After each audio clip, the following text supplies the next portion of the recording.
Hey everyone! Ready to dive deep into the world of Quo Vadis? Released on November 8, 1951, this film has sparked endless discussions, and today, we're uncovering every thrilling detail. If you enjoy this deep dive, don't forget to hit that like button. It really helps us grow. And for more incredible movie explorations and hidden gems, subscribe to the channel. Now, let's unravel the magic behind this cinematic masterpiece. There are films that sweep you off your feet with their spectacle, films that challenge your beliefs with their themes, and then there are rare cinematic journeys like Quo Vadis, which dare to do both on an epic scale. Released on November 8, 1951, this sweeping historical drama emerged not only as a monumental piece of filmmaking but as a cultural touchstone that redefined what audiences could expect from historical epics. At a time when post-war cinema was searching for meaning and grandeur, Quo Vadis stormed into theaters with its jaw-dropping scale, dazzling visuals, and a story rooted in faith, love, power, and the slow but seismic clash of civilizations. It wasn't just a movie, it was a phenomenon, a roaring testament to how film can recreate the past while asking urgent questions about humanity's future. At first glance, the grandeur of Quo Vadis is undeniable. With its colossal sets that resurrect ancient Rome brick by glorious brick, thousands of extras populating stadiums and palaces, and costuming that glitters with imperial extravagance, it commands the screen with the presence of a cinematic giant. But beneath the gilded facade of empire, the film tells a deeply intimate story, a love story, yes, but also a spiritual journey that cuts through time. What makes this film extraordinary isn't just the visual spectacle or historical scope, though both are breathtaking. It's the way it manages to distill massive, complex themes into moments of raw emotion and quiet humanity. The heart of Quo Vadis isn't just Rome's burning skyline. It's the inner transformation of a man who learns that conquest and power mean little when placed beside the strength of belief and the courage to change. The story begins with the Roman general Marcus Vinicius, a battle-hardened warrior returning to the heart of the empire after a victorious campaign in Britannia. Played by Robert Taylor with a regal confidence that slowly melts into vulnerability, Marcus is the embodiment of Roman dominance. Proud, relentless, and tethered to the ideology of imperial supremacy. Yet as he returns to Rome, he finds a city not of stability but of theatrical madness. The Emperor Nero, portrayed with chilling brilliance by Peter Ustinov, has transformed the capital into his personal stage, where art is worshipped, loyalty is demanded, and dissent is crushed. Nero seeks not just obedience, but adoration. He wants to be remembered not as a ruler, but as a divine genius. It is into this volatile world that Marcus stumbles, believing he understands Rome, only to find it unrecognizable. And then he meets Lydia, a young woman of noble descent taken as a hostage and raised in the household of a Roman general. Lydia is portrayed with luminous strength by Deborah Kerr. She is everything Marcus is not, compassionate, devout, and quietly unshakable in her Christian faith. Their first encounters are marked by tension and curiosity. Marcus, used to having his way, is baffled and intrigued by this woman who resists him not out of fear, but conviction. What begins as a pursuit laced with arrogance slowly transforms into something deeper as Marcus is drawn not just to Lydia's beauty, but to the serenity and mystery of her belief. But this is no simple romance. Their love becomes the thread that weaves through a much larger narrative of cultural and spiritual upheaval. The rise of Christianity in a pagan empire creates tension that soon erupts into full-scale persecution, ignited by one of the most infamous events in Roman history, the Great Fire of Rome. When Nero's ambition and madness lead him to set fire to his own city, he blames the Christians to deflect criticism and consolidate his power. What follows is among the most harrowing and unforgettable sequences in the film. Scenes of believers crucified, thrown to lions, or burned alive as human torches. These moments are seared into cinematic history, not just for their scale, but for their emotional impact. The film doesn't flinch in its depiction of cruelty, but it also doesn't sensationalize. It finds strength in stillness, in the way believers hold each other as they face death, or in the way their songs echo through the Colosseum even as the crowd roars for blood. Marcus, witnessing this horror, undergoes one of the most compelling character arcs in classic cinema. From a man of war and empire, he becomes a man torn by conscience. His transformation isn't instant or clean. It's painful, reluctant, and real. His love for Lydia becomes a doorway to understanding, and her unwavering faith becomes a mirror in which he sees not just her strength, but his own weakness. And yet it is in that weakness that Marcus begins to change. His choice to stand with the persecuted, to reject the cruelty of the empire he once served, becomes one of the most powerful statements the film makes. That true strength is not in conquering others, but in standing firm for what is right, even when the cost is death. The climactic moment in the Colosseum, where Marcus and Lydia are sentenced to die, captures the film's themes in a single breathless scene. As Ursus, Lydia's faithful guardian, wrestles a bull in a desperate attempt to save her, the crowd's mood begins to shift. The spectacle meant to destroy the Christians becomes a moment of unexpected triumph. Ursus's raw power and selfless courage win the hearts of the spectators. In that instant, the tide turns. Nero's narrative begins to crumble. The emperor's enemies grow bold, and Rome itself starts to awaken from its nightmare. Peter Ustinov's Nero is a performance that still echoes through cinematic history. His portrayal is not a cartoonish villain, but a deeply unsettling study in delusion, insecurity, and vanity. He is as pitiful as he is terrifying. Whether strumming a lyre as flames consume his city or delivering twisted monologues about art and destiny, Ustinov crafts a character who is at once ridiculous and deeply dangerous.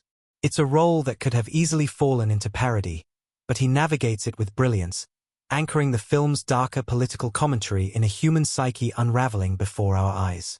What elevates Quo Vadis beyond even its storytelling is its technical artistry. Filmed in Italy, with access to locations and architecture that breathe authenticity into every frame, the movie is a visual triumph.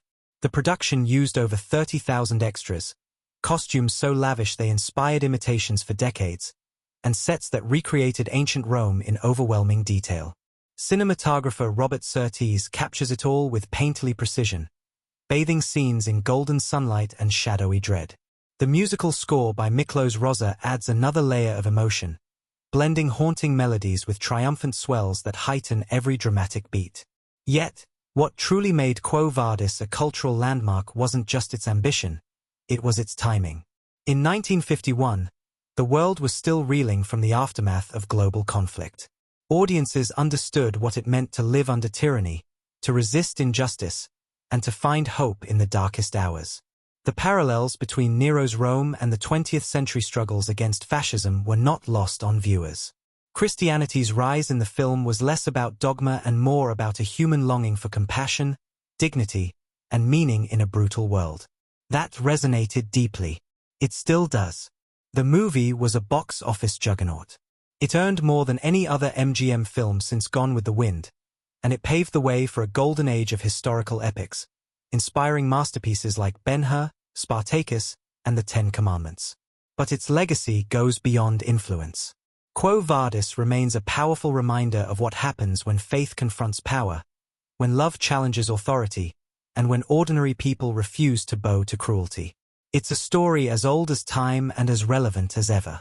To this day, audiences who revisit Quo Vadis are often struck by how timely it feels.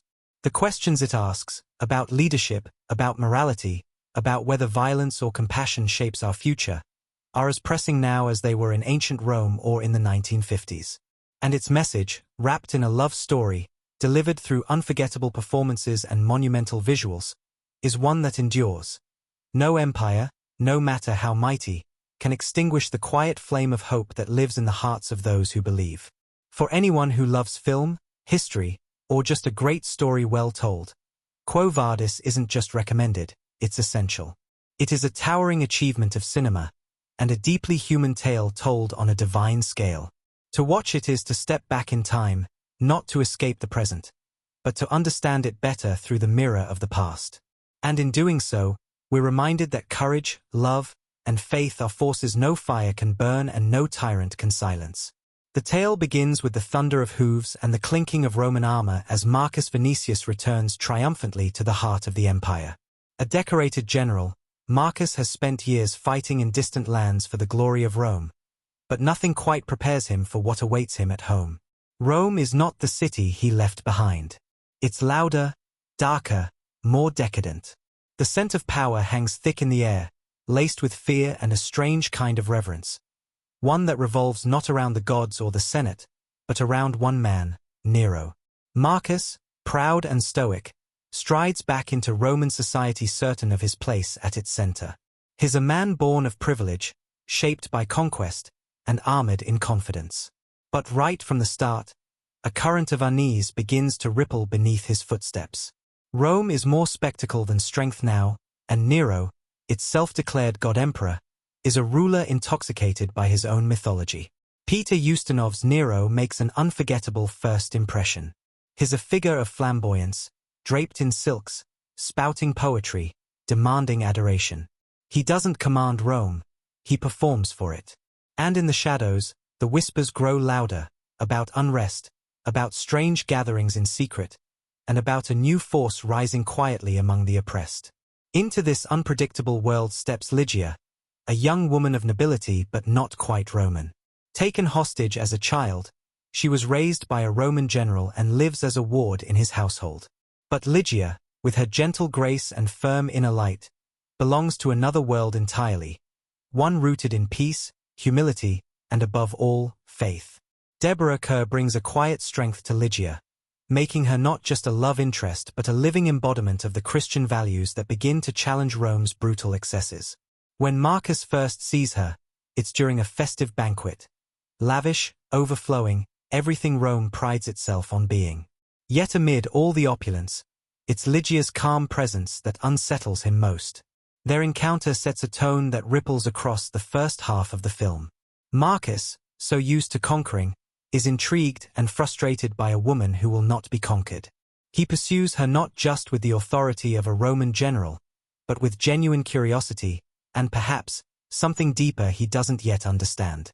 The chemistry between them is undeniable, but it is layered with tension. Marcus sees Lydia as something he desires. Lydia sees Marcus as someone lost. And thus, their dance begins, a collision of worlds, ideologies, and destinies. Yet, this isn't a simple romance. Beneath their growing bond, danger brews.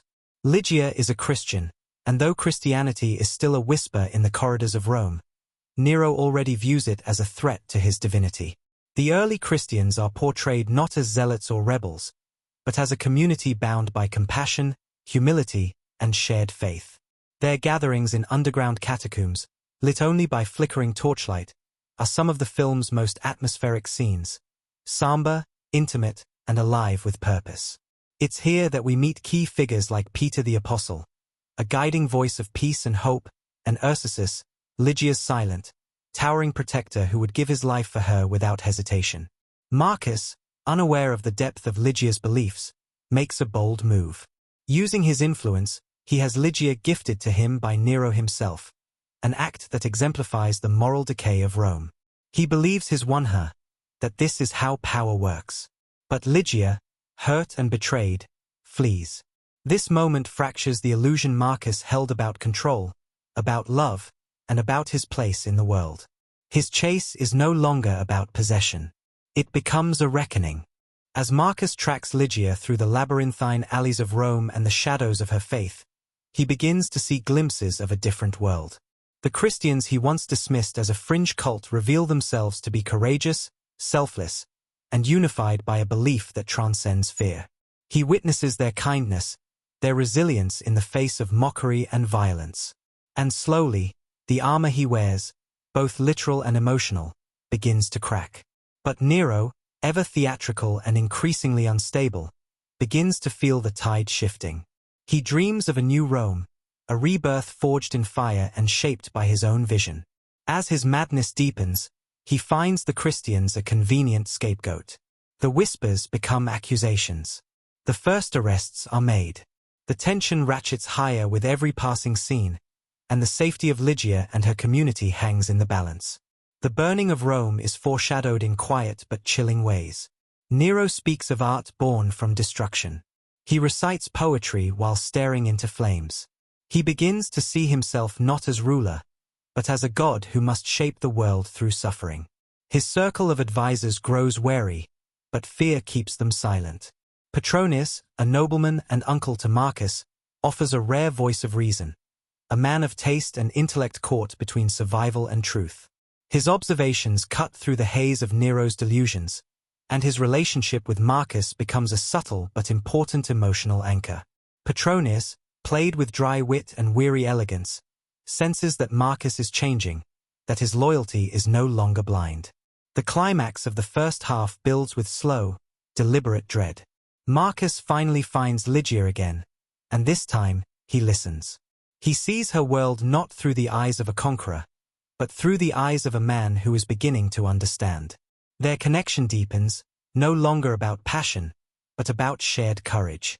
He begins to question everything: his service to Rome, his loyalty to Nero, his own values. Yet even as love blooms quietly in the margins, the storm cannot be held back. Nero's plans are coming to fruition. His dreams of a city remade will soon become a nightmare of smoke and screams. The Christians will be blamed, and Marcus will be forced to choose not just between love and duty, but between truth and survival. And just like that, we're poised on the edge of chaos. The world of Quo Vadis has pulled us in, wrapped us in gold and fire, and whispered promises of glory and ruin. The first half of this epic masterpiece sets the stage for a clash that will shake the empire and change the hearts of its heroes forever. As the flames begin to devour Rome, a new darkness descends upon the city, not just of ash and soot, but of paranoia, of cruelty masquerading as justice. Nero, seated high above the chaos on his balcony, strums his lyre with detached delight, watching the fire consume what he claims must be reborn in his image. And while the citizens scream for help, search for loved ones, and struggle to escape the inferno, the emperor plays God to an audience of none. The fire is no accident. It's his twisted masterpiece, a stage upon which he plans to perform the next act of his delusion. A new Rome, pure, grand, eternal, and wholly his. But someone must take the blame, and the Christians, with their secret gatherings and foreign god, are the perfect target. The accusations are swift, brutal, and entirely manufactured. Christians are arrested en masse, torn from homes, from hiding places, from the arms of loved ones. Nero declares them enemies of the state, claiming they orchestrated the destruction of Rome to tear down its pagan traditions. The people, hungry for someone to blame, are all too eager to believe him. Thus begins one of the most harrowing stretches of the film, as we witness the merciless persecution of a peaceful people. Prison cells overflow with the innocent. Public executions are planned not just as punishment, but as spectacle. And amid this horror, Lydia is captured, her fate to be sealed in blood before a cheering crowd. Marcus, now utterly transformed by love and by truth, can no longer stand idly by. The man who once conquered in Nero's name now stands against him. With the help of Ursus, the ever-loyal and silent guardian of Lydia, Marcus devises a desperate plan to save her. But time is running out. Nero's cruelty escalates with each passing day. The Colosseum, long a symbol of Roman pride, is about to become a theater of death for the accused followers of Christ. One of the most powerful scenes unfolds as the Christians are led into the arena. The crowd roars in anticipation. Wild beasts, starved for days, are released into the sand. Among the condemned is Lydia, bound to a wooden stake, a symbol of her defiance and her faith.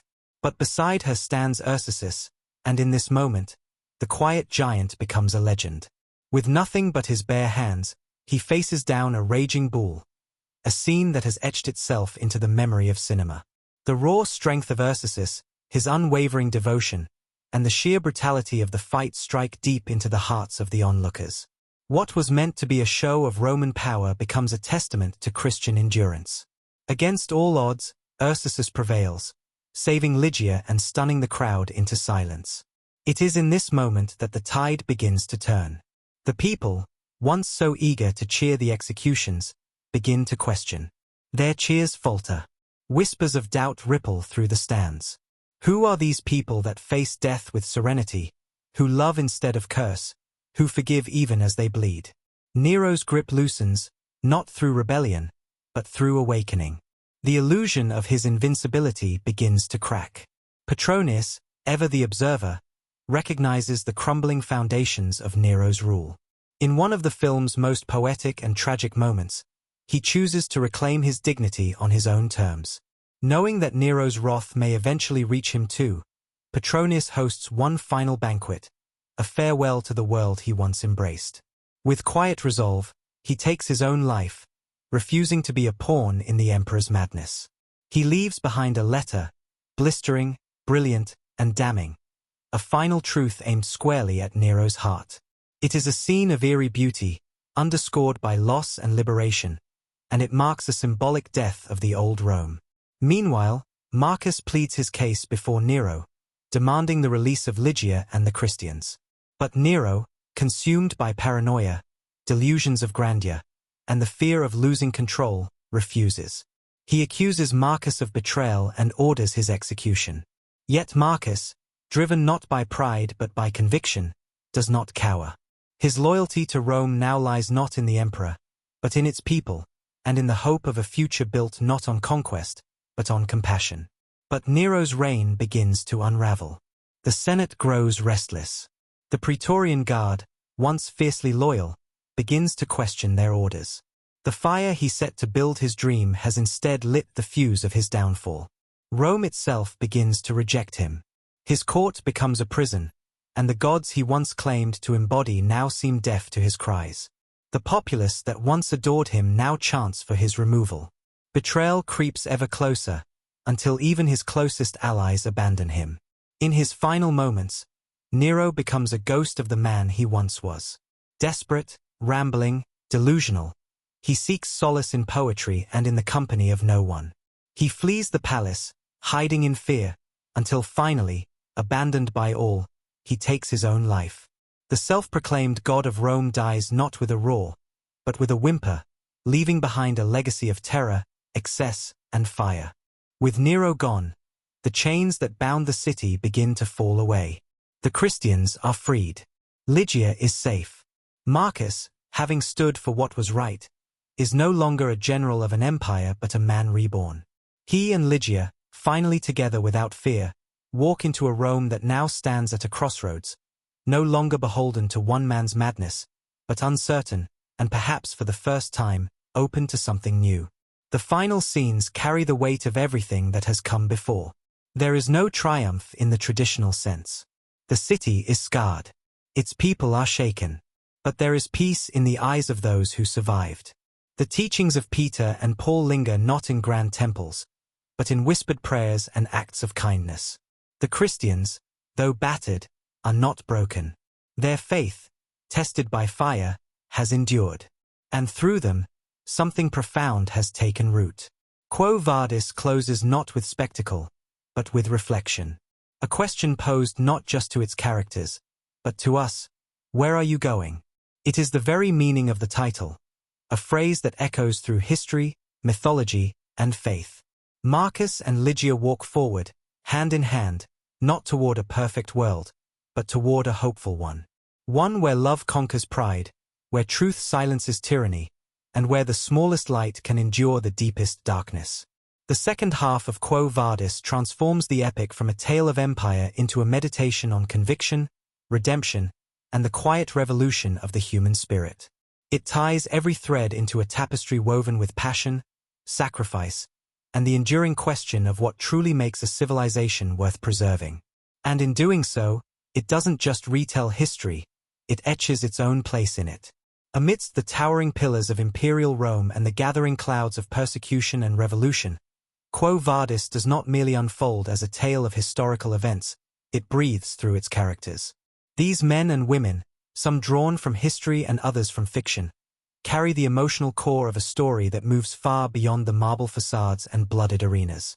It is through their conflicts, transformations, and choices that the film finds its voice, and through the strength of the performances that these voices become unforgettable. At the center of this sweeping drama stands Marcus Vinicius, a Roman general carved from the ideals of glory and conquest. When we first meet him, Marcus is the embodiment of Roman might, confident, decorated, and ruthless. His life revolves around power, and he knows how to wield it. He returns to Rome expecting adoration, luxury, and obedience, a man molded by war and indulgence. Yet, The foundation of his world begins to tremble the moment he lays eyes on Lydia. What begins as desire quickly reveals itself to be something deeper, something he cannot control or explain. Lydia is not merely a beautiful woman. She is the mirror that reflects his emptiness. Robert Taylor gives Marcus both the arrogance of a Roman commander and the vulnerability of a man lost in his own victories. His transformation is not abrupt, nor is it easy. It unfolds through subtle internal wars, the doubt in his eyes, the hesitation in his tone, the slow unraveling of a belief system that no longer sustains him. Taylor doesn't just show us a man in love. He shows us a man learning how to love in a world where love is considered weakness. Marcus's journey becomes the moral axis of the film, not because he is perfect, but because he dares to change. Opposite him stands Lydia, portrayed with luminous grace by Deborah Kerr. Lydia is not a Roman citizen by birth but was raised within its walls as a foster child of a noble family. Her Christian faith is her compass, her shield, and her strength. She does not wield a sword, yet she holds a power that Marcus cannot defeat: conviction. In a world where women are often silenced or used as pawns, Lydia is neither passive nor submissive. Her courage lies in her refusal to bend, her quiet resilience, and the depth of her compassion. She speaks gently, yet every word strikes with purpose. Kerr brings an ethereal dignity to Lydia. Her performance is grounded not in melodrama but in stillness. She does not have grand monologues or sweeping gestures. Her defiance is in the way she carries herself, the way she looks at Marcus when he tries to control her, and the peace that surrounds her even in chains. Through Lydia, the film doesn't preach faith. It shows what it means to live it. Her presence forces Marcus, and the audience, to consider a different kind of strength, one that does not conquer but redeems. Yet, the emotional resonance of Quo Vadis would be incomplete without Peter Ustinov's unforgettable portrayal of Emperor Nero. Ustinov gives us not a caricature, but a chillingly layered depiction of madness. Nero is at once a child in a man's body and a tyrant drunk on divinity. He longs to be seen as an artist, a god, a visionary. But beneath it all lies a desperate hunger for validation. Ustinov's Nero is unpredictable and terrifying because he believes in the righteousness of his delusions. He doesn't merely want power. He wants love, applause, worship, and he'll burn the world to get it. Every scene with Nero becomes a study in psychological disintegration. Ustinov's voice lilts with theatrical flourishes, but there's always a trace of something darker, a breaking point simmering beneath the surface. His laughter, often misplaced and chilling, turns joy into horror. And when the fire he sets consumes Rome, we see not just an emperor gone mad, but a man who thinks he's creating beauty in destruction. Nero's descent is not a fall from grace, but the revelation that he never had any. Ustinov's performance is mesmerizing, grotesque, and deeply human in its portrayal of a soul without a center. Circling around these three towering figures are characters that serve not just as support, but as keystones in the emotional architecture of the story. Chief among them is Petronius, Nero's courtier and advisor, played with sharp wit and haunting elegance by Genn. Petronius is the film's philosopher, a man who understands the rot of Rome better than anyone but refuses to lose himself to it. His intelligence makes him dangerous to Nero, but he survives not through brute force or flattery. He survives through knowing exactly when to speak and when to remain silent. Genn gives Petronius a weary brilliance. He is both jester and sage, delivering piercing insights with a smirk that hides deeper wounds. But it is his final act, choosing suicide on his own terms, that reveals the heart beneath the irony. Petronius refuses to be a victim of Nero's whims. His last letter, read aloud as he drifts into death, becomes one of the film's most powerful moments, a quiet act of rebellion wrapped in poetry. Through Petronius, the film reminds us that the pen, and the mind, can be sharper than any sword. Then there is Ursus, Lydia's towering protector, whose silence speaks volumes. Played by Buddy Bayer, Ursus is a giant not just in size but in spirit. He says little, but every movement, every gesture, radiates loyalty and strength. Ursus is the embodiment of the Christian ideal, gentle in peace, fearsome in protection. His battle with the bull in the arena is one of cinema's most unforgettable scenes, not because of spectacle alone, but because it symbolizes the victory of love and faith over cruelty and death. He fights not for glory, but for the woman he's sworn to protect, and the belief that no force, no matter how brutal, can crush the human spirit. The apostles Peter and Paul, though more in the background, serve as the spiritual backbone of the narrative. Peter, in particular, portrayed with humility and quiet authority, becomes the shepherd of the early Christian community. His presence is not commanding in a political sense, but in a moral one. He offers wisdom, guidance, and comfort as the world around them collapses. The scenes where he baptizes, preaches, or simply listens, carry an authenticity that transcends performance. His fateful walk toward martyrdom, meeting Christ on the Appian Way in a vision, ties back to the title itself, Quo Vadis, Domin? Where are you going, Lord? This moment, though subtle, pierces through time and becomes the film's most spiritual heartbeat. Other supporting characters fill in the vibrant mosaic of Rome with equally compelling dimensions. Eunice, the slave who loves Petronius with a devotion that borders on the divine, becomes a symbol of silent strength and grace. Her love is unconditional, her loyalty unwavering. And when she chooses to die alongside him, it is not an act of despair but of complete union, of choosing the one person who saw her as more than a servant. Her death, like his, is one of dignity. There's also Tigellinus, Nero's scheming enforcer, whose every word drips with venom. He represents the machinery of tyranny, the one who executes evil not out of belief, but out of ambition. His contrast to someone like Marcus, who chooses conscience over position, is striking. Tigellinus thrives in chaos, but his end, like Nero's, is a reminder that cruelty cannot be sustained forever without collapse. Every character, whether saint or sinner, soldier or servant, is drawn with purpose. They don't just occupy the screen, they inhabit the soul of the story. Their interactions build the emotional scaffolding of a narrative that, while set in the past, speaks to timeless truths. Love and power, faith and doubt, courage and surrender.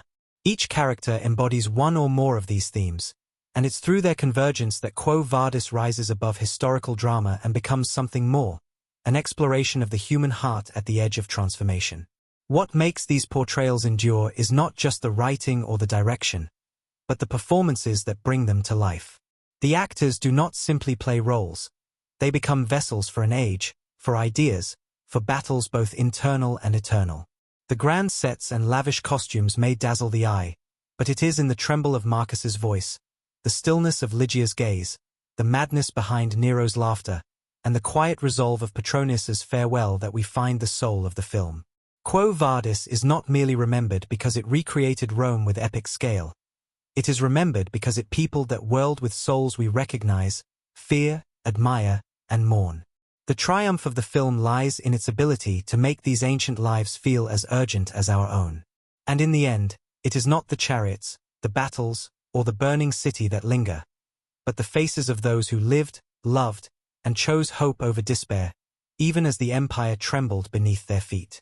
From the moment Quo Vadis begins, the grandeur of its world is undeniable, but beneath the towering temples, flowing togas, and golden laurel crowns, a deeper narrative is quietly at work, one built on subtleties, symbols, and carefully planted details that elevate the film beyond historical drama and into the realm of cinematic artistry. This is a movie that not only tells a story, it whispers secrets to those who know where to look. Every mosaic pattern, every line of dialogue, every lingering glance is steeped in meaning. Watching Quo Vadis with eyes wide open becomes a treasure hunt through time.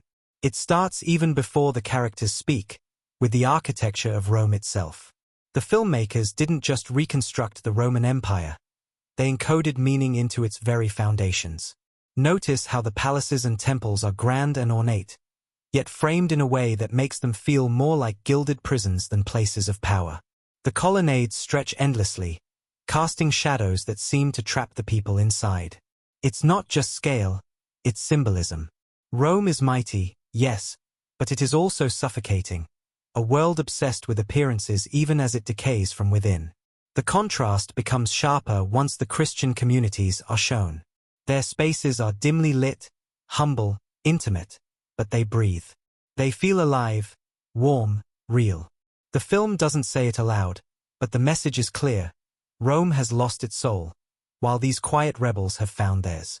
In one of the earliest scenes where Marcus Vinicius enters the city after his campaign, there is a procession meant to glorify him. Trumpets blare, citizens cheer, and gold banners flutter. But pay close attention to the expressions of the crowd. Not all faces are joyous. There's a flicker of discomfort, even fear, among the people. It's a subtle but deliberate move by the director, Mervyn Leroy, to suggest the fragility of this facade. The adulation of the crowd isn't as unanimous as it seems. Behind the performance lies a Rome ruled not by admiration, but by fear of retribution. This planted doubt foreshadows the later unraveling of loyalty around Nero, showing that beneath the surface, even the most glorious empire trembles. And speaking of Nero, Peter Ustinov's performance isn't just theatrical genius, it's built on layers of coded foreshadowing. One of the most revealing details is in his obsession with fire and artistic immortality. Early in the film, when he discusses the imperfections of Rome and his dreams of a more poetic city, he strokes the flame of an oil lamp. It seems like a harmless eccentricity, but that moment, almost lost in the rhythm of his monologue, prefigures the eventual inferno he unleashes. His desire to burn Rome isn't madness that arrives suddenly. It's a fantasy that's been flickering inside him all along. That tiny flame he fondles becomes a prophetic symbol, a dangerous metaphor disguised as a theatrical whim. The symbolism of fire doesn't end with Nero. It also defines the struggle between destruction and salvation that runs throughout the story. When Rome burns, the contrast between physical flames and spiritual light becomes stark. Amid the chaos, the Christians gather in quiet prayer. Their candles, held aloft in defiance of death, stand against the orange storm consuming the city. Those candles are more than props, they're metaphors for enduring hope.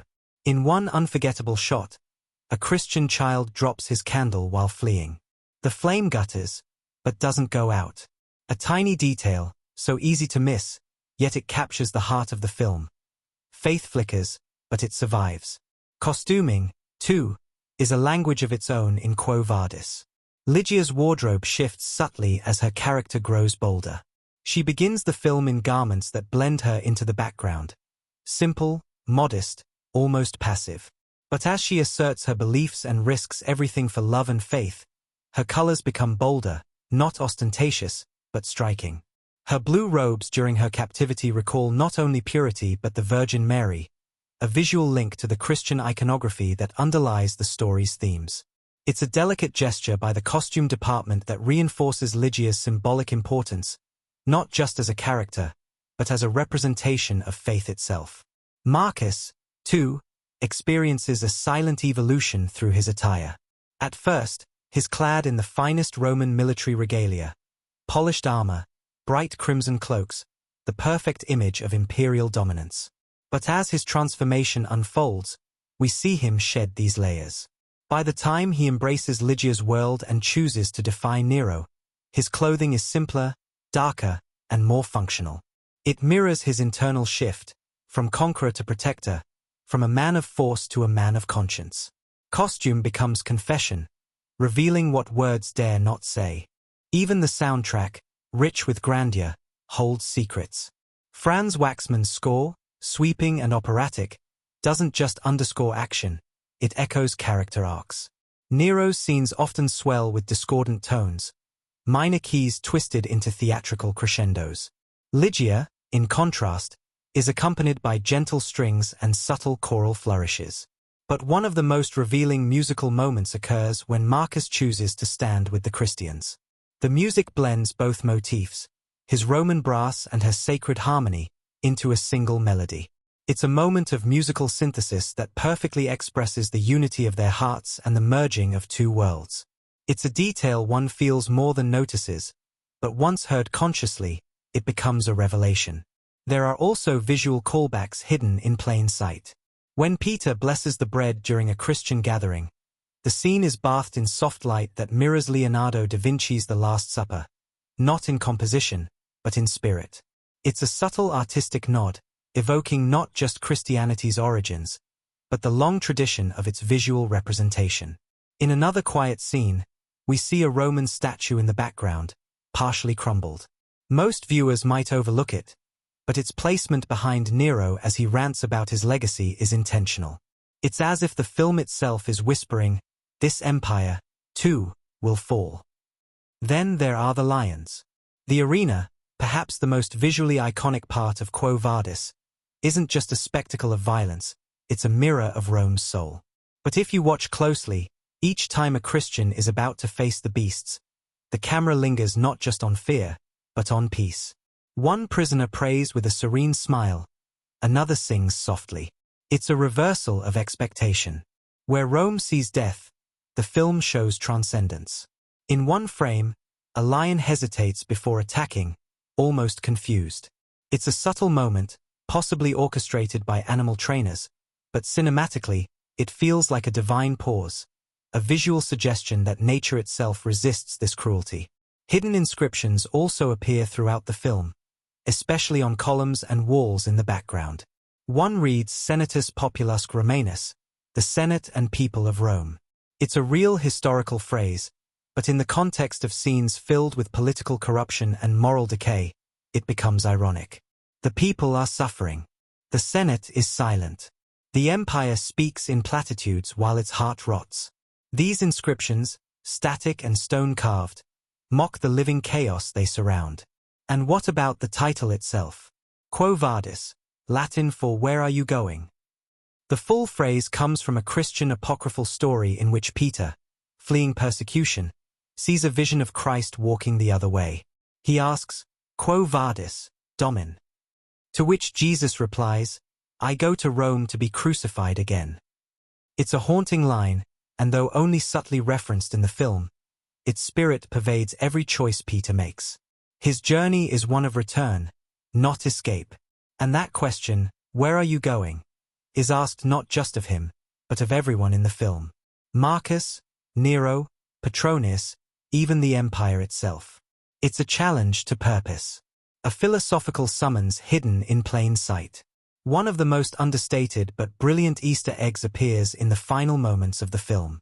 As Peter walks the path of martyrdom, the stones under his feet resemble those seen earlier when he entered Rome. It's a subtle visual echo. His journey has come full circle. But the stones are no longer bathed in golden imperial light. Now they are shadowed, cold, yet somehow more honest. The road to death has become the road to meaning. And finally, in a scene easily overlooked amidst the chaos of the city's destruction, a Roman child plays with a wooden sword, mimicking the soldiers he admires. His father snatches it away, afraid. It's a brief, almost throwaway moment. But in it lies the entire dilemma of Rome's future. Will the next generation repeat the sins of their fathers, or will they choose something different? The child looks at his hands, unsure, and the film cuts away. No answer is given. Because it's not just a question for them, it's a question for us. Quo Vadis rewards every rewatch not just because of its scale, but because of its layers. Beneath the towering sets and iconic performances lies a symphony of symbols, callbacks, and secrets. It is a film that speaks through shadows and gestures, through wardrobe and architecture, through silence as much as spectacle. These hidden details, far from being trivia, are the threads that hold the story's soul together. They are the quiet heartbeat beneath the thunder of history. And once you've seen them, you can never unsee them. They linger. They whisper. They ask you, as they asked Peter, "Quo Vadis? Where are you going?" Creating Quo Vadis wasn't just about bringing ancient Rome back to life. It was about surviving the journey through a real-life empire of chaos, ambition, and filmmaking audacity. Behind the towering marble columns and lavish palaces of the screen lies a backstage saga so bizarre and epic, it almost overshadows the film itself. It's a tale of clashing egos, haunted locations, animal uprisings, political tensions, and a Hollywood studio caught between ambition and madness. The making of Quo Vadis is not just behind the scenes, it's a saga within a saga. It all began not with cameras, but with dreams that seemed too colossal to ever come true. MGM had long flirted with adapting Henryk Sienkiewicz's 1896 novel, but the scale was overwhelming. For years, the studio hesitated, terrified by the sheer cost. But by the late 1940s, they were desperate for a hit. The war had drained studio coffers, television was encroaching, and Quo Vadis became the gamble. Not just a film, but a film that could save a studio. The stakes were that high. To capture the full weight of Roman grandeur, MGM made the audacious choice to film on location in Italy, mostly around Cinecittà Studios in Rome. But this wasn't the post-war Hollywood version of Italy. It was the real thing, still reeling from the scars of World War II. Much of the studio space was damaged. Infrastructure was fragile. Supplies were erratic. And the Italian government itself was involved, providing cooperation under the condition that the film would also promote Italy's cultural prestige. Filming a Hollywood epic in a half-rebuilt country was, in many ways, its own kind of miracle. Director Mervyn LeRoy, a veteran of big productions, was brought in not just for his vision, but for his discipline. But even he couldn't have anticipated the chaos awaiting him. His biggest challenge wasn't the scale, it was the logistics. With over 30,000 costumes, 8,000 extras, and massive sets recreating the Roman Forum and the Circus Maximus, the shoot often teetered on the edge of unmanageable. Coordinating so many moving parts in the age before digital planning tools meant relying on radio dispatches, paper charts, and a near-military level of coordination. Some days, LeRoy joked he wasn't directing a movie, he was commanding an army. And then came the animals. Because no Roman spectacle is complete without exotic beasts, the production imported real lions from Africa to reenact the infamous arena scenes. But these were no trained Hollywood animals. They were wild, unpredictable, and terrified by the foreign environment. One lion broke free during filming and vanished into the studio lot, sparking panic and a full-scale lockdown until it was safely recaptured. Another refused to perform, lying down in the middle of the arena and ignoring all commands. The handlers eventually discovered the animal had bonded with one of the extras and would only respond to her voice. For the rest of the shoot, she was kept nearby to coax the lion into action, one of the most unexpected crew members on the project. But the strangest challenges weren't always physical, they were political. Italy in the late 40s was still torn by ideological divisions, and tensions often bled into production. Extras would occasionally strike for better pay, halting the day's filming. Local unions clashed with American executives. Even the Vatican had opinions. The church took a keen interest in the film's depiction of early Christianity and worked behind the scenes to ensure certain portrayals were handled with reverence. At one point, they requested changes to the script to ensure Peter's martyrdom retained theological accuracy. While the filmmakers didn't comply with every note, they walked a careful line between cinematic drama and spiritual respect. Casting the lead roles came with its own drama. The role of Marcus Vinicius was initially offered to Gregory Peck and Marlon Brando, but both turned it down. Eventually, Robert Taylor stepped in, though not without controversy. At nearly 40, some critics argued he was too old to play a brash young centurion. Yet his commanding presence and undeniable screen magnetism won over skeptics, and his real-life fascination with Roman history helped fuel his performance. Taylor spent hours off-camera studying Roman military tradition to understand how his character would carry himself.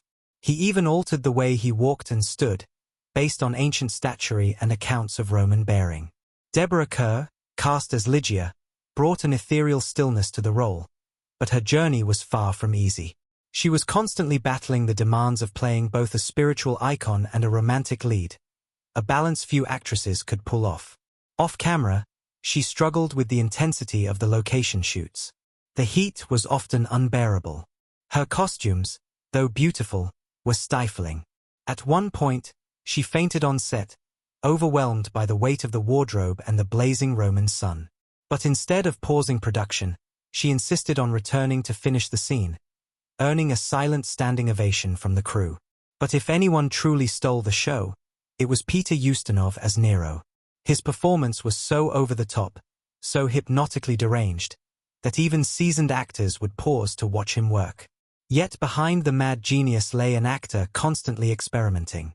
Ustinov improvised many of his lines, and his facial expressions, those bulging eyes and giddy smirks, were often spontaneous. In fact, Ustinov later confessed he modeled Nero partly after a spoiled child throwing tantrums when denied attention. The results were both hilarious and terrifying. Even the extras feared him in character. One young actor reportedly flubbed a line simply because Ustinov looked at me like a lion would look at meat. The fire scene, Rome's most infamous historical moment, presented one of the most ambitious technical challenges of the entire production. No CGI, no models, just real flames, real destruction. The crew constructed massive Minerome facades on the Cinecittà lot and then set them ablaze. Fire marshals, special effects teams, and stunt coordinators worked around the clock to control the inferno. But at one point, the fire spread too quickly, threatening nearby structures. The director halted filming, and the Roman fire brigade had to intervene. Amazingly, the footage of the uncontrolled flames was so breathtaking that some of it made it into the final cut. What had been a near catastrophe became cinematic gold. Not all the controversies came from on-set. When Quo Vadis premiered in various countries, it stirred debates about its portrayal of Rome and Christianity. Some critics saw it as too reverent, others as too irreverent. The British Board of Film Censors demanded edits to reduce the intensity of the arena violence. Meanwhile, in France, the film was accused by some intellectuals of promoting religious propaganda. Yet none of this dimmed audience enthusiasm. The film broke box office records globally, earning over $20 million, an astronomical sum for its time. In Italy, it became a national sensation, in part because locals recognized their own landmarks repurposed for Hollywood grandeur. Then there was the matter of the soundtrack. Franz Waxman's score is one of the film's most underappreciated triumphs, but its creation was a behind-the-scenes drama of its own. Waxman, a German-born composer who had fled the Nazis, infused the music with layers of tension and redemption. But he composed the score in an intense flurry, reportedly sleeping only 2 hours a night during the final stretch.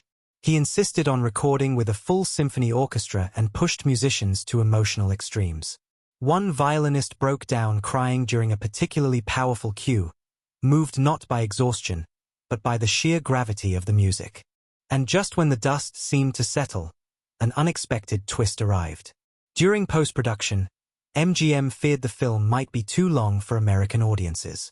There were serious talks about trimming 30 minutes, including much of the Christian subplot. But Leroy refused. He argued that without the spiritual heart, Quo Vadis was just spectacle. Eventually, he won. The film remained intact, and audiences embraced its full length, proving once again that underestimating viewers is the surest way to ruin great art. One of the strangest behind-the-scenes stories is also one of the quietest.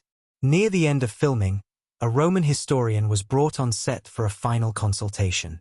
As he walked through the recreated forum and examined the costumes, he stopped and whispered, "It's all so real, it frightens me."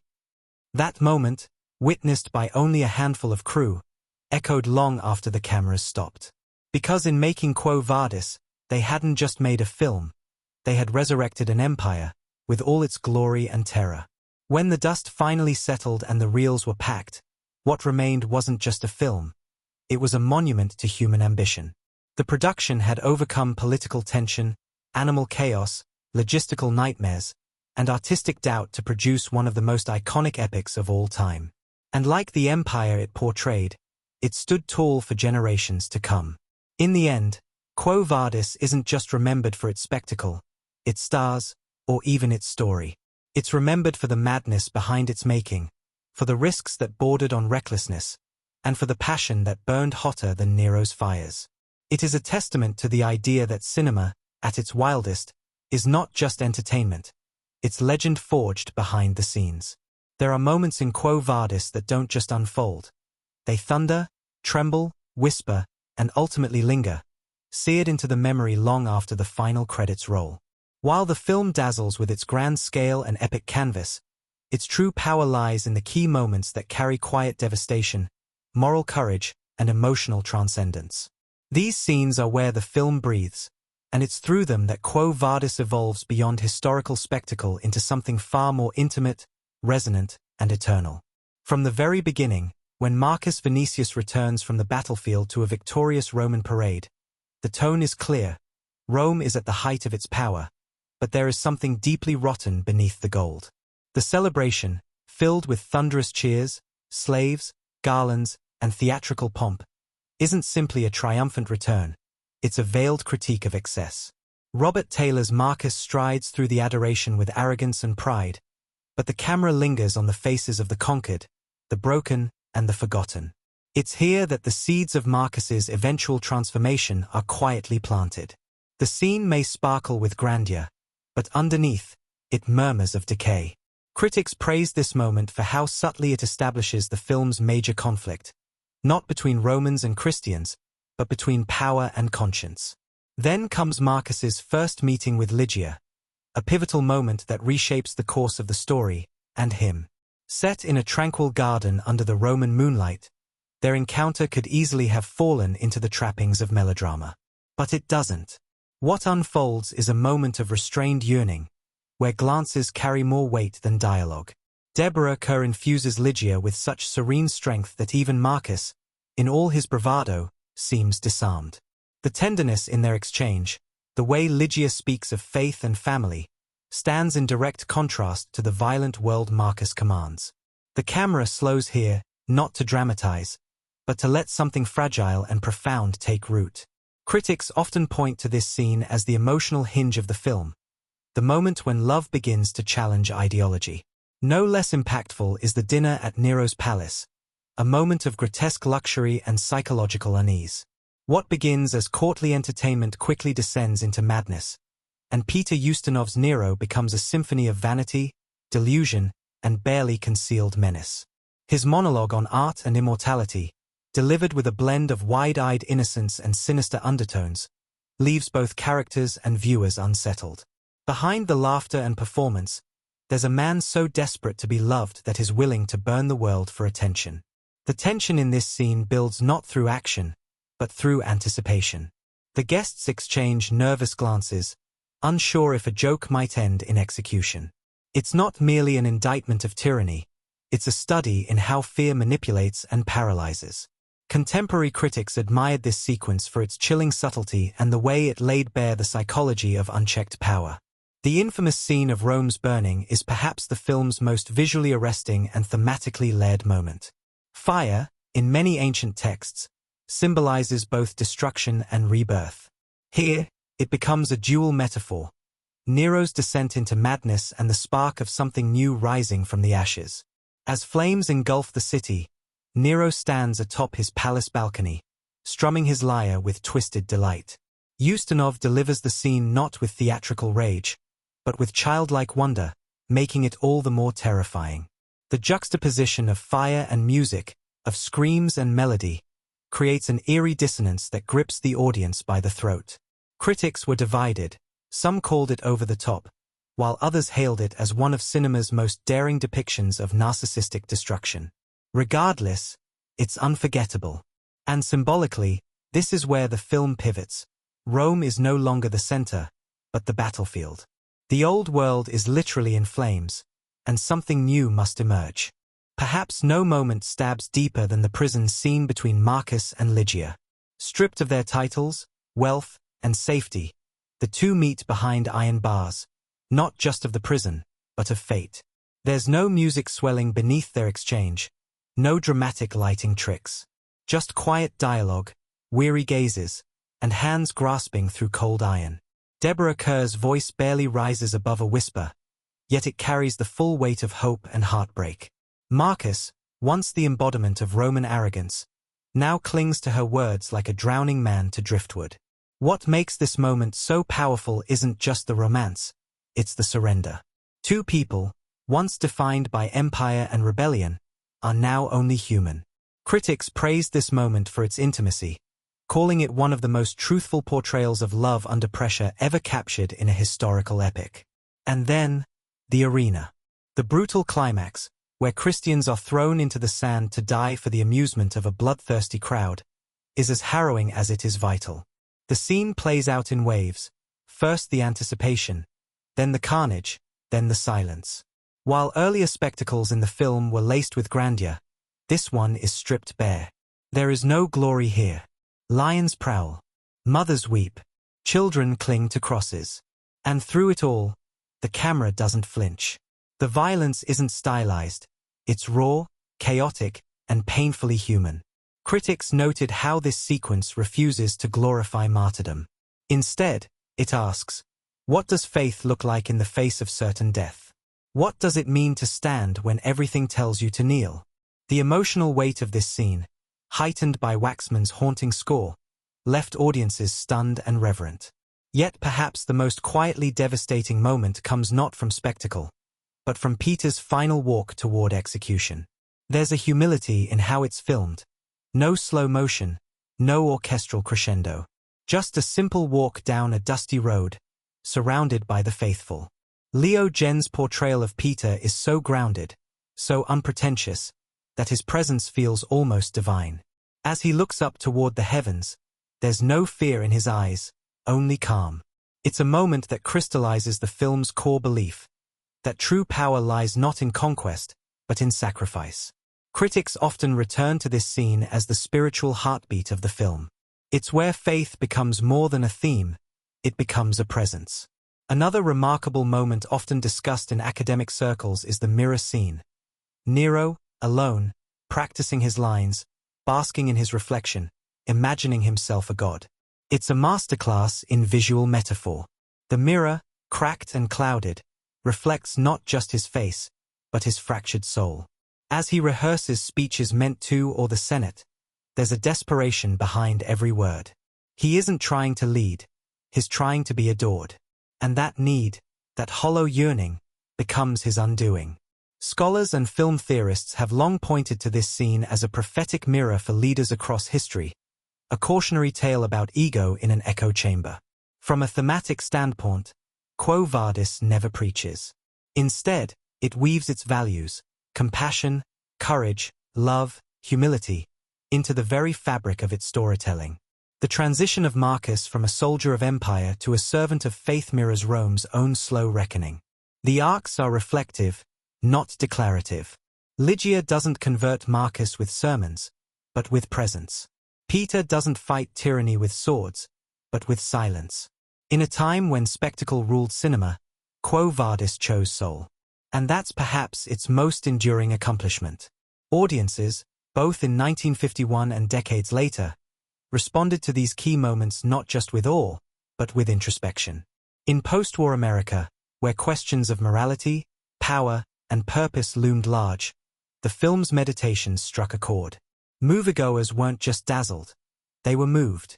Letters poured in, not just to MGM, but to churches, newspapers, and schools, describing the film as a spiritual experience.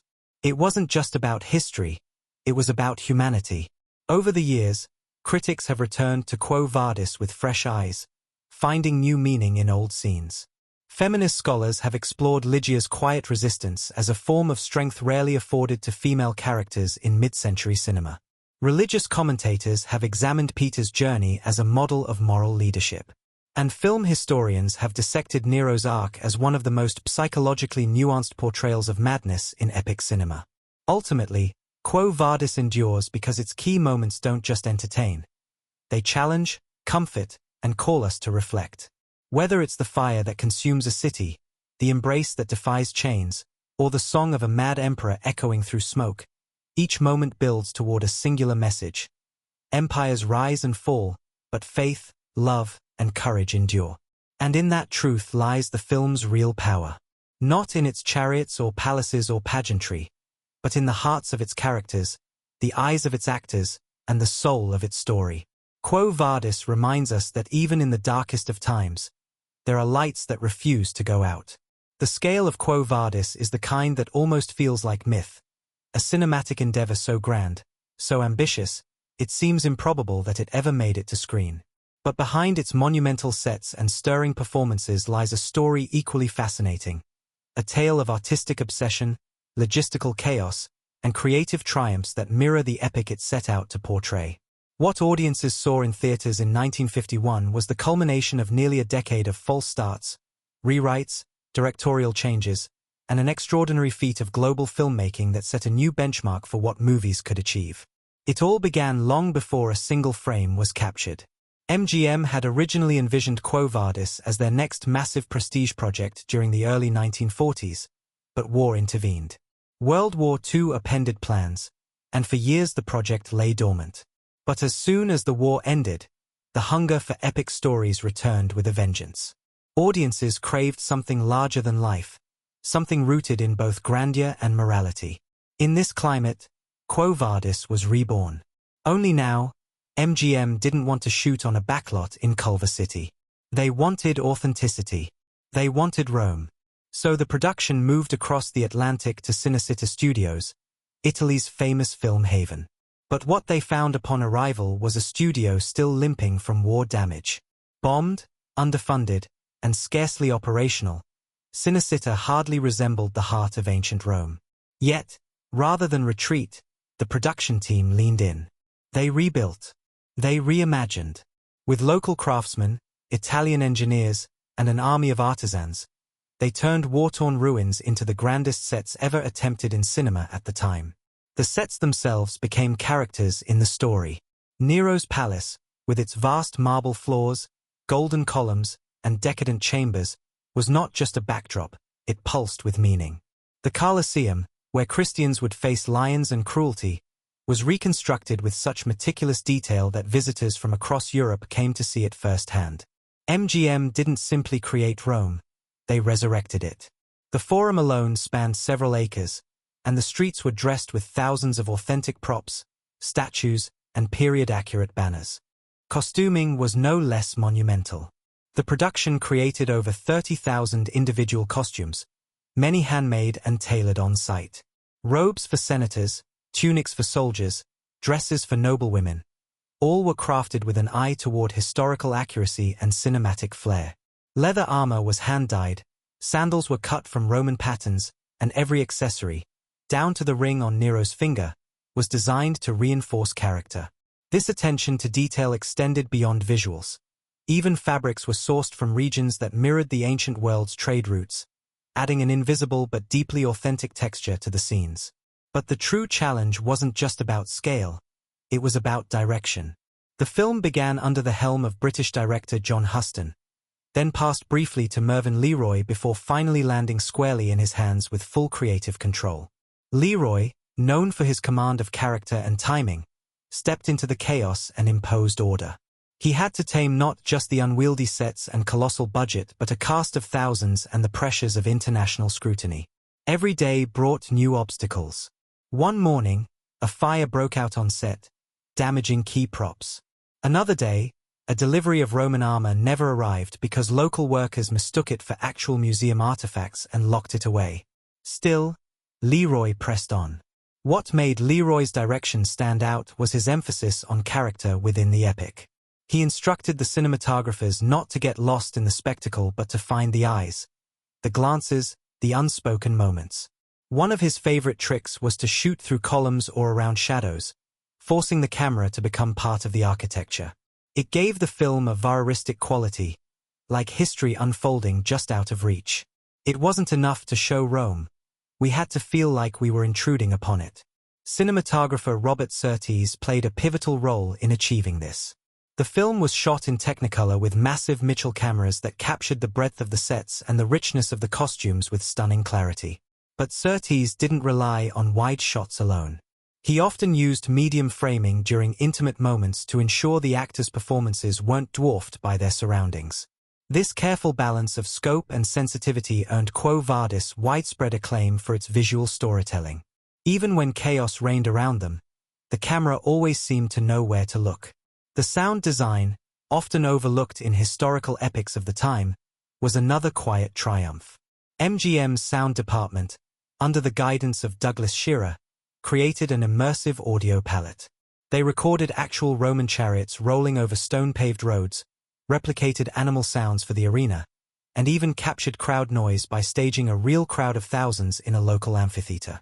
But one of the more ingenious innovations was how they treated Nero's voice. Using subtle echo effects and tonal manipulation, Nero's speeches were made to sound as though they were reverberating off the marble walls of his palace, giving his words an eerie, godlike quality. Behind the scenes, composer Miklos Rosa labored obsessively over the score. Known for his ability to blend classical motifs with emotional intensity, Rosa composed over 130 minutes of original music for the film. He researched ancient Roman instruments and incorporated their sounds into the orchestration, lending an otherworldly authenticity to the soundtrack. The result was a score that not only enhanced the mood of each scene but carried a sense of cultural time travel. The swelling brass as Marcus enters Rome. The mournful strings during Peter's prayer. The haunting chorus during the execution scenes. Each note was a brushstroke on the film's vast canvas. Casting brought its own hurdles and magic. Robert Taylor, a seasoned MGM star, was not the first choice for Marcus Vinicius. The role had flirted with Gregory Peck, Burt Lancaster, and even Marlon Brando. But Taylor, with his commanding presence and classical profile, embodied Roman nobility with just enough internal tension to make his transformation believable. Deborah Kerr, meanwhile, brought layers to Lydia that elevated her from love interest to moral center. Her decision to play Lydia with gentleness rather than defiance made her strength all the more convincing. And then, there was Peter Ustinov as Nero, a casting choice that some considered a gamble. But Ustinov didn't just play Nero, he became him. Wild-eyed, insecure, flamboyant, and terrifying, Ustinov's performance walked a tightrope between farce and tragedy.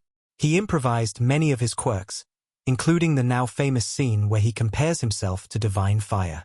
The studio wasn't sure what to make of him at first. But once audiences reacted with awe and dread in equal measure, they knew they had captured lightning in a bottle. The film's extras, thousands of them, were largely composed of local Italians, many of whom had never worked in film. Language barriers often created humorous mix-ups. In one instance, an assistant director shouted "quiet" on set, only to have an entire cohort of Roman soldiers mistakenly exit the scene, thinking they were being dismissed. But the spirit of the production never waned. Even under the grueling Italian sun, with long days and relentless takes, the energy on set remained palpable. Filming the arena scenes proved to be one of the production's most grueling and inventive undertakings. The team needed to simulate live animal attacks without endangering the actors. For this, they employed a mixture of real lions, mechanical stand-ins, and clever camera trickery. A particularly memorable technique involved reversing footage, filming a lion walking backward and then playing it forward to make it seem like it was pouncing toward the camera. For close-ups, stunt doubles wore protective chainmail beneath their tunics. In a few cases, miniatures were used to replicate wide shots of the Colosseum crowd, blending seamlessly with real extras through forced perspective. Despite the chaos and complexity, Quo Vadis wrapped filming under budget, a near miracle considering its ambition. Post-production took months, with editing focused not just on pace but on thematic rhythm. The editors intentionally mirrored the rise and fall of Rome in the film's structure. Scenes became shorter and more frenetic as Nero's madness escalated, then slowed into poetic stillness as the film neared its spiritual crescendo. When the film premiered in November 1951, it stunned audiences. Critics marveled not only at the spectacle but at the craftsmanship. The New York Times called it a visual triumph worthy of history's grandest canvases. The Los Angeles Times praised its unparalleled attention to detail, scale, and soul. It earned 8 Academy Award nominations, including Best Picture, Best Actor for Ustinov, Best Cinematography, and Best Costume Design. Though it ultimately lost to An American in Paris in several categories, its legacy was cemented. Beyond awards and box office records, Quo Vadis changed the way epics were made. It proved that historical films could be emotionally resonant and technically innovative. It pioneered large-scale location shooting in Europe, inspired a wave of post-war historical dramas, and set the gold standard for set design, costuming, and sound production. Without Quo Vadis, it's unlikely we would have later seen the likes of Ben-Hur, Cleopatra, or even Gladiator. More than 70 years later, the techniques it pioneered, real locations, massive sets, immersive soundscapes, remain staples of grand filmmaking. Its influence ripples through every ambitious epic that dares to tell a story not just with spectacle, but with soul. And perhaps that's the true achievement of Quo Vadis. Not just that it was made against all odds, not just that it dazzled, but that it spoke. It spoke of power and purpose, of love and belief, through every brick laid, every note played, every flame burned on that screen. Behind every shot was a legion of artists, craftsmen, and visionaries who didn't just build a movie, they built a legend. The themes of Quo Vadis are as layered as the ancient civilization it portrays, woven through every scene, every character, and every symbol that graces the screen. It's not just the story of a man and his love, or the downfall of an emperor consumed by his own madness. At its heart, Quo Vadis is a rich tapestry of conflict, belief, and the interplay between power and morality, and as we dig deeper, we start to see that the film, at its core, is a reflection of the society it was made in, the time it was released, and the universal truths that transcend the ages. The film's most immediate thematic battleground is that of the clash between Christianity and the Roman Empire. This conflict, however, is not just a matter of historical fact. It's a metaphor for the larger struggle between belief systems, the rise of new ideologies, and the fragility of those who seek to maintain power. Nero's Rome, with all its decadence and excess, represents the pinnacle of human achievement, but at the same time, it's hollow and decaying. The empire's leaders, consumed by their own egos, blind themselves to the rising tides of faith and justice that threaten their rule. Christianity, in this context, is the quiet but powerful force of renewal, offering hope and salvation where the Roman Empire's glories are fading into obscurity. At the center of this clash is Marcus Vinicius, a Roman general who embodies the internal struggle between loyalty to the empire and his growing attraction to a faith that promises something deeper. His journey is not just one of personal transformation, it's a reflection of the societal shift that Rome is experiencing. In the face of an unyielding empire, Marcus's attraction to Christianity becomes both a personal awakening and a societal statement. His relationship with Lydia, a Christian woman, is not just about love. It's about his grappling with the existential question of meaning beyond the material world. The tension between his love for Lydia and his duty to Rome mirrors the wider conflict in society. Should one hold on to the old ways, to the grandeur of Rome, or embrace the promise of salvation and redemption offered by Christianity? But Christianity's message, while ultimately triumphant, is not depicted as a simple path to virtue. It's a difficult, often painful road that requires sacrifice, suffering, and a rejection of the status quo. This is embodied in the countless Christian martyrs who face death with unwavering faith. The juxtaposition between these humble figures and Nero, who lives in unbridled opulence, is stark. Nero, the emperor, sees himself as a god among men, yet he is consumed by fear, paranoia, and a desperate need for control. His reign, depicted as a grotesque display of excess, is a commentary on the dangers of absolute power and the moral corruption it breeds. He is a king without a kingdom, a man who has traded true power for the illusion of godhood. In this way, Quo Vadis uses Nero's decline as a symbol of the ultimate futility of indulgence and self-worship. Throughout the film, the visual symbolism reinforces these themes of decay and renewal. The Colosseum, a massive monument to Roman cruelty, serves as a powerful symbol of the empire's grandeur. But it is also a space where humanity is laid bare in the most horrific ways. Christians are cast into the arena to be slaughtered for sport, and yet, they endure with quiet dignity, their faith unshaken. The Colosseum's starkness becomes an emblem of Rome's spiritual emptiness. In contrast, the early Christian underground gatherings, hidden beneath the earth in the catacombs, represent a different kind of power, one that's grounded in community, humility, and the belief in something greater than oneself. The catacombs are dark and secretive, yet there is a warmth and hope that emanates from them, a stark contrast to the cold marble of Nero's palace. Nero's palace, meanwhile, is another symbol in the film. It stands as a testament to Roman imperialism, filled with lavish decor and decadent beauty. But as we see the grandeur of Nero's home in sharp contrast to the suffering of the Christians, it becomes clear that this beauty is only skin-deep. Beneath the surface lies a rotting empire, one that can no longer support itself through virtue, but must rely on violence and fear. Nero's palace, with its grand halls and excessive indulgence, becomes a metaphor for the empire itself, beautiful but hollow, shining yet decaying. The film's use of fire as a recurring motif is also deeply symbolic. Nero is often seen playing with fire, whether through his public performances or through his ruthless attacks on Rome. His fixation on fire reflects both his destructive impulses and his inability to control them. Fire in Quo Vadis symbolizes both destruction and rebirth, much like the burning of Rome, which, in the end, is portrayed as a cleansing of the old world, paving the way for the new. While Nero uses fire to burn everything he doesn't control, the Christians see fire as a tool of purification. The flames that consume the Colosseum and the palaces represent the destructive potential of unchecked power, while the fire of faith that burns quietly in the hearts of the Christians becomes a symbol of a more eternal, unbreakable force. But Quo Vadis doesn't just use fire as a literal and symbolic motif, it also comments on the role of leadership and governance in times of crisis. Nero's Rome, overrun with corruption, cruelty, is a reflection of the moral rot that can occur in any system that values power over justice. This commentary extends to the audience of the 1950s, a time when the world was grappling with the aftermath of the Second World War and the onset of the Cold War. Just as Nero's empire fell due to its inherent flaws, so too could the modern world if it failed to learn from the lessons of history.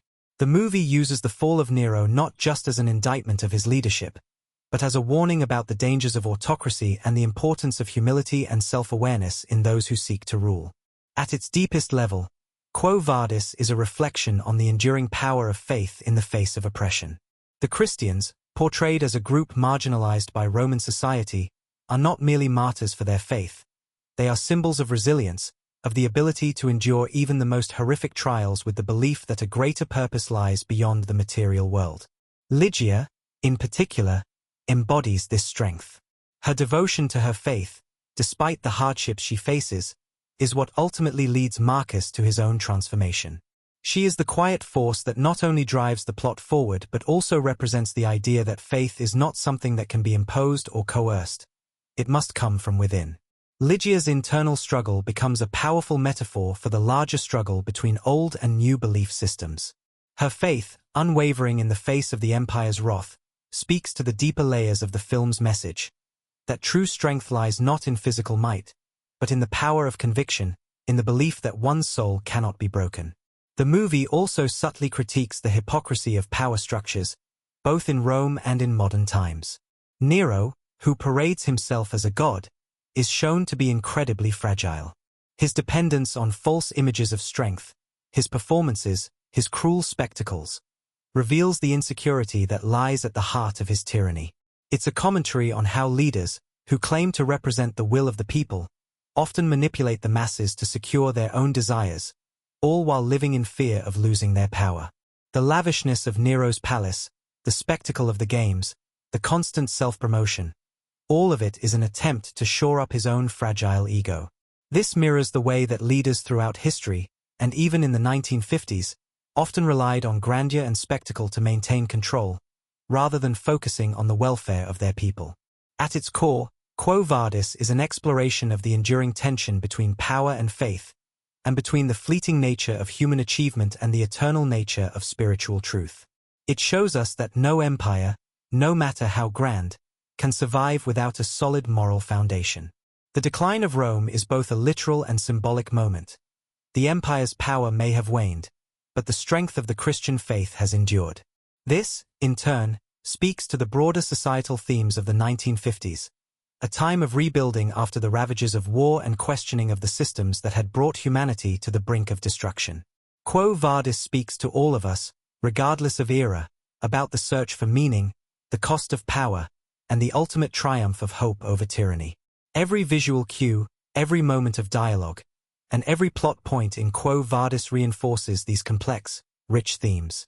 It's a film that explores the past, yes, but also offers commentary on the present, and by doing so, invites its audience to reflect on the power structures in their own world. What does it mean to be human, to be ruled, and to find meaning in a world where power so often seems to belong to those who seek to dominate others? Quo Vadis invites us to look deeper, to question the things we take for granted, and to see the possibility of redemption even in the darkest of times. And as we watch the flames rise from the Colosseum, we are reminded that no empire, however mighty, can burn forever. There will always be those who rise from the ashes, their faith stronger, their resolve unbreakable. The fall of Rome is not the end. It is, in many ways, just the beginning. The visual storytelling in Quo Vadis is a masterclass in using cinematic techniques to immerse viewers in the grandeur of ancient Rome, as well as to convey the emotional depth and thematic weight of the narrative. The film's cinematography, editing, sound design, and music are not just technical achievements. They are integral to the experience of the film itself. Each frame, each note, and each cut is carefully constructed to serve the story and elevate its themes, turning the film into a timeless cinematic work. The film opens with sweeping shots of the Roman Empire, establishing its immensity and the overwhelming scale of its power. The camera moves through vast, meticulously designed sets, lingering on the details of ancient Roman architecture, ornate columns, grand staircases, and the impressive arenas where the violent games are staged. These scenes are often framed in such a way that they highlight the contrast between the grandeur of Rome's physical structures and the moral decay that lurks beneath the surface.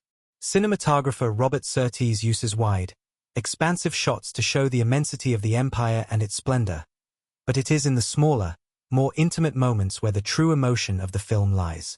The cinematography's brilliance lies in how it reflects the inner turmoil of the characters, particularly Marcus Vinicius and Lydia. In the early stages of the film, when Marcus is still deeply enmeshed in Roman values, the camera often lingers on his face in close-up, capturing the steely determination in his eyes as he looks at Lydia, or the internal conflict that slowly begins to appear. These close-ups are intimate and personal, drawing us into his world of emotional confusion and ethical struggle. As his journey toward Christianity unfolds, the framing of his character shifts. His face is sometimes bathed in light, symbolizing his growing understanding of faith and redemption, while in other scenes, shadows creep in, mirroring the darkness of the empire around him and his ongoing internal conflict. For Lydia, the use of light and shadow is equally important in conveying her purity and unwavering faith. Her appearances are often bathed in soft, ethereal light, an effective way of emphasizing her connection to the divine. In contrast, the Romans, particularly Nero, are frequently framed in harsh lighting that casts long, menacing shadows over their faces, signifying their moral corruption and the darkness of their desires. It is through these visual choices that the film subtly underlines the spiritual battle between the corrupt Roman Empire and the growing force of Christianity. The film's editing also plays a crucial role in creating tension and pacing, especially in scenes that build toward dramatic moments. The most notable example is during the sequences in the Colosseum, where the Christians are thrown into the arena to be slaughtered. The editing here becomes more frenetic, cutting between the terrified faces of the Christians, the roaring crowds, and the towering figures of the gladiators. The rapid cuts heighten the tension, making the audience feel the overwhelming brutality of the spectacle. But even in these moments of violence, the editing doesn't simply focus on the chaos. It also gives us moments of stillness. As Lydia and Marcus look on, the camera lingers on their faces, capturing the horror in their eyes as they witness the senseless bloodshed. These moments of stillness, in contrast with the fast-paced action scenes, provide a stark emotional depth, as they give us time to reflect on the personal stakes amidst the grand spectacle. Sound design in Quo Vadis serves as another powerful tool for immersing the audience in the world of ancient Rome. From the clamor of the marketplace to the cries of the gladiators in the arena, the sound design creates a visceral experience that pulls the viewer into the bustling, violent world of Rome. The ambient noises in the background, the roar of the crowds, the clanging of swords, the murmur of political intrigue, serve to build the world in a way that makes it feel alive, almost like an additional character in the film. But it's not just the noise of the world that the sound design focuses on. It also emphasizes the emotional moments through silence. When characters experience pivotal moments of revelation, such as Marcus's growing realization that he cannot serve both his love for Lydia and his allegiance to Nero, the film uses silence to let these realizations sink in. The quiet moments, devoid of sound, contrast with the cacophony of Rome, making these personal moments feel all the more significant. The sound design in these moments highlights the internal battles of the characters, giving their thoughts room to resonate.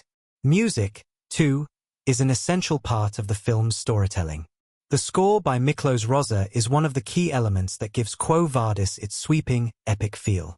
The music complements the film's visual style, using grandeur to underscore the Roman Empire's might, while also invoking a sense of spirituality and hope when following the Christian characters. The music swells during scenes of triumph or emotional revelation, such as Marcus's decision to embrace Christianity, and it fades into a softer, more somber tone during moments of despair, such as the martyrdom of the Christians in the Colosseum. This ebb and flow of music guide the audience's emotional journey, subtly amplifying the film's themes of conflict and transformation. One of the most striking examples of music enhancing the visual storytelling occurs during the sequences in the catacombs. The music here takes on a more ethereal quality, matching the soft lighting and the solemn atmosphere of the underground Christian meetings. The haunting melodies create a sense of reverence and devotion, reflecting the inner peace of the Christians in stark contrast to the chaos above ground. These sequences of quiet spirituality, backed by the gentle music, offer a moment of respite from the intense action and violence of the Roman world, highlighting the stark contrast between the corrupt empire and the purity of faith. In terms of stylistic choices, the director, Mervyn LeRoy, uses a combination of sweeping wide shots and intimate close-ups to balance the grandeur of the empire with the personal stakes of the characters. The grand, wide shots of Rome are often framed to show the enormity of the empire and its power, while the close-ups on the characters' faces allow us to see the emotional weight they carry. This interplay between scale and intimacy is one of the defining stylistic features of the film, and it serves to draw the viewer into the emotional core of the story while also reminding us of the larger historical and political forces at play. LeRoy's direction is also marked by his ability to capture the monumental scale of the film's setting while never losing sight of the intimate, personal struggles of the characters. Even in the midst of grand action sequences, such as the gladiatorial battles in the arena, the focus remains on the emotional stakes for Marcus and Lydia, as well as the moral conflict at the heart of the narrative. The director's skill in balancing these two elements, grand spectacle and intimate drama, is what allows the film to resonate on such a deep emotional level. The juxtaposition of the opulence and violence of Rome with the quiet, transformative faith of the Christian characters is one of the key stylistic choices in the film. By creating such a stark contrast, Quo Vadis underscores the central themes of the narrative, those of power, corruption, faith, and redemption, and brings these themes to life in a way that is visually and emotionally compelling. The beauty of the Roman world is undeniable, but it is also hollow, built on cruelty and indulgence. In contrast, the quiet strength of the Christian faith, often portrayed through humble settings and simple imagery, speaks to a deeper, more enduring truth. The film's pacing is another important element in its storytelling. LeRoy understands that the epic scope of Quo Vadis requires moments of grandeur, but also moments of quiet reflection. He moves effortlessly between high-stakes action and emotional introspection, allowing the audience to digest the weight of the moral and philosophical dilemmas the characters face. The pacing builds toward key moments of revelation and transformation, ensuring that the film's emotional payoffs are earned. The combination of visual style, sound, music, and editing all come together to create an immersive experience that is more than just a depiction of ancient Rome. It is a story about power, faith, and human endurance, told through a lens that is both visually spectacular and emotionally resonant. The director's vision is clear, to show the grandeur of the Roman Empire and the humble strength of the Christian faith, while always keeping the emotional heart of the story front and center. In the end, Quo Vadis is a cinematic experience that leaves a lasting impression not only because of its epic scale but because of its emotional depth. The careful blend of cinematography, sound, and editing creates a film that feels timeless, resonating with viewers on multiple levels. It is a film that brings the past to life, while also offering universal insights into the nature of power, belief, and the human condition. Each of these elements, the visuals, the music, the sound design, and the pacing, work in perfect harmony to create a film that is both grand and intimate, timeless and relevant, monumental and deeply personal. The chemistry between the cast members in Quo Vadis is not only essential to the film's success but is one of its most striking elements. It was through the interactions of the lead actors that the emotional heart of the movie truly came to life. The film's power lies in the complex relationships between its characters, Marcus Vinicius and Lydia, of course, but also the dynamic between the imposing Nero and the humble, yet deeply devout Christians. It is in the subtle nuances of these relationships that the performances of the cast truly shine, making the historical epic feel both grand and deeply personal. The relationship between Robert Taylor, Marcus Vinicius, and Deborah Kerr, Lydia, provides the film with some of its most memorable and emotionally charged moments. On screen, the two actors create an immediate sense of tension, driven by Marcus's initial obsession with Lydia and her steadfast resistance to his advances. Taylor's portrayal of Marcus is intense and brooding, a man caught between his loyalty to Rome and his emerging feelings of love and guilt. Kerr, on the other hand, brings a quiet strength and purity to Lydia, imbuing her character with both vulnerability and resolve. It is the subtle push and pull between their characters, his longing and her resistance, that makes their eventual transformation so moving. The off-screen chemistry between Taylor and Kerr was equally important in shaping the dynamics between Marcus and Lydia. The two actors reportedly spent a great deal of time together off-camera, working to understand their characters' internal conflicts. Kerr's own deep sense of faith mirrored Lydia's commitment to Christianity, and Taylor, known for his intensity, found himself drawn to Marcus's moral journey as a man torn between love and duty. Their shared understanding of their roles translated into a natural, believable rapport, one that made their eventual romantic connection feel both inevitable and deeply earned. This sense of authenticity in their relationship elevated the stakes of the film, making Marcus and Lydia's love story not just a plot point, but a core emotional thread that carried the entire narrative forward. Meanwhile, the dynamic between Peter Ustinov, Nero, and the rest of the cast added a distinct flavor of menace and manipulation that defined the film's power structure. Ustinov's Nero is a figure of absolute power, yet deeply insecure and paranoid.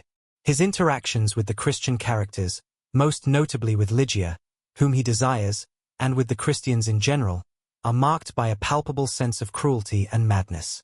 The chemistry between Ustinov and the supporting cast is critical in making Nero both a compelling villain and a tragic figure.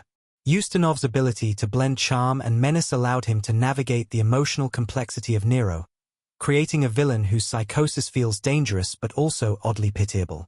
The behind-the-scenes chemistry between the actors extended to the larger ensemble as well. One of the key dynamics on set was the camaraderie among the actors playing the Christians, who shared a deep sense of unity and purpose. These actors, including Felix Aylmer as the Christian elder and Patricia Laffan as Poppia, worked together to create a believable sense of resistance to the empire. The bond between these actors allowed the scenes depicting Christian solidarity to resonate with authenticity, imbuing the film with a sense of faith and devotion that counterbalanced the hedonism and violence of the Roman Empire. Behind the camera, the film's production was marked by challenges that tested both the cast and crew. The film's massive scale required elaborate sets and costumes, and the logistics of bringing ancient Rome to life were no small feat according to various behind-the-scenes reports. The filmmakers worked tirelessly to recreate the architecture and grandeur of Rome, utilizing detailed models and massive sound stages. The Colosseum scenes, in particular, were a massive undertaking. Filming these sequences required not just intricate set design, but also careful coordination of stuntmen, extras, and special effects. The production's attention to detail in these scenes allowed them to be both visually stunning and emotionally charged, immersing the audience in the spectacle of ancient Roman life while also underscoring the brutality of the empire. On a more personal level, the actors' dedication to their roles was evident in their willingness to endure the physical challenges of the production. For example, Deborah Kerr, who played Lydia, had to endure grueling scenes in the catacombs and the Colosseum, which required both emotional and physical endurance. There were several moments during filming when Kerr pushed herself beyond her limits to portray the vulnerability and strength of her character, resulting in some of the most emotionally raw moments in the film. Taylor, too, endured physically demanding scenes. The actor was known for his commitment to authenticity, and he reportedly worked closely with the stunt coordinators to ensure that his action scenes, particularly those involving combat or chariot races, were as realistic as possible. Taylor's dedication to the role was reflected in the intensity he brought to Marcus's transformation from a loyal Roman general to a man willing to sacrifice everything for love and faith. One of the most intriguing behind-the-scenes stories revolves around the decision to film in the ruins of ancient Roman sites. The filmmakers were determined to give the audience a sense of immersion in ancient Rome, and this desire led them to choose authentic locations for key scenes. Shooting in these real-world locations gave the actors and crew a tangible connection to the history they were portraying, and it added an authenticity to the film that could not have been achieved through studio sets alone. The decision to use actual ruins also added a layer of visual symbolism. The ruins of Rome are a metaphor for the decay of its moral and ethical foundations, and shooting in these locations gave the narrative a haunting sense of truth. As for the reception of Quo Vadis, the film made a significant impact upon its release. Audiences were captivated by its sweeping spectacle, rich performances, and the depth of its historical themes. Critics praised the film's grandeur and its ability to convey the moral and spiritual conflict at the heart of the story. Robert Taylor's portrayal of Marcus was particularly well received, as critics noted his ability to convey both the strength and vulnerability of his character.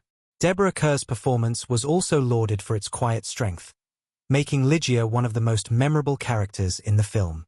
The film's success at the box office was undeniable, and it went on to become a major commercial hit. It also garnered several Academy Award nominations, including Best Picture and Best Director, cementing its place in the pantheon of classic historical epics. Even so, Quo Vadis was not without its detractors. Some critics felt that the film's portrayal of early Christianity was overly sentimental, while others criticized its somewhat idealized depiction of the Roman Empire. Despite these criticisms, the film's emotional power and stunning visuals ultimately won over audiences and critics alike. The long-term fan engagement with Quo Vadis is a testament to its lasting appeal. The film has remained a staple of classic cinema, beloved for its timeless themes of faith, love, and sacrifice. Over the years, it has found a new generation of admirers, with many viewers drawn to its epic scale and deeply emotional core. The film has inspired countless retrospectives, discussions, and even modern adaptations, reflecting its continued relevance in the cultural conversation. In the years following its release, Quo Vadis became a favorite of film scholars and historians, who praised its meticulous attention to detail and its ability to bring the ancient world to life. The film's cultural impact is still felt today, as it continues to inspire both filmmakers and audiences with its powerful themes of power, corruption, and redemption. Its influence. Way we view both history and cinema. The themes of sacrifice, faith, and the human spirit resonate deeply, and its influence can still be felt in contemporary films that tackle similar subjects. Whether in the storytelling techniques of modern historical epics or in the ways filmmakers approach the visual representation of history, Quo Vadis set the bar for what is possible in filmmaking. In the end, Quo Vadis isn't just a movie about ancient Rome or early Christianity. It's a story about the timeless human struggle for meaning and redemption in the face of overwhelming adversity. Its enduring relevance is a testament to the universal nature of its themes, and its place in cinematic history is secure. As we look back on its legacy, we recognize not only the lasting impact it had on its genre and the filmmaking world but also the way it continues to inspire and captivate new generations of viewers. Quo Vadis is a true masterpiece, one that stands as a monumental achievement in the annals of cinema. As we reflect on the powerful journey that Quo Vadis has taken us on, it's impossible not to recognize why this film has remained a timeless masterpiece in the world of cinema. From its sweeping narrative and stunning visual spectacle to its emotional depth and historical resonance, Quo Vadis continues to be a beacon of cinematic achievement. It is a film that encapsulates everything we love about grand storytelling: rich characters, monumental set pieces, and a narrative that resonates across generations. At its core, Quo Vadis is an epic tale of love and faith set against the backdrop of one of history's most tumultuous periods. It explores the eternal struggle between good and evil, where the personal and the political collide in a dramatic and unforgettable way. Through the eyes of its protagonists, Marcus, a Roman general caught between duty and his growing affection for Lydia, a Christian woman, the film draws us into a world where love becomes an act of defiance, and faith transforms into a source of strength in the face of unimaginable oppression. The film's power lies not just in its historical context but in the universal themes it tackles: sacrifice, redemption, and the eternal struggle between light and darkness. These are themes that transcend time and place, resonating with audiences no matter the era. The technical accomplishments of Quo Vadis are another defining element that sets it apart. The film's remarkable use of set design, lavish costumes, and detailed recreations of ancient Rome brought the ancient world to life in a way that had never been seen before. These visual feats were not just about grandeur. They were about immersing the audience in the world of ancient Rome.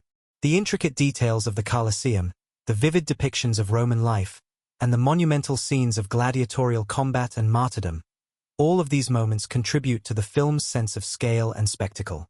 But it's not just about the epic visuals. The film also excels in its human moments, where the characters' internal struggles are portrayed with the same weight and complexity as the grandiose events surrounding them. One of the film's greatest triumphs is how it blends the personal with the historical.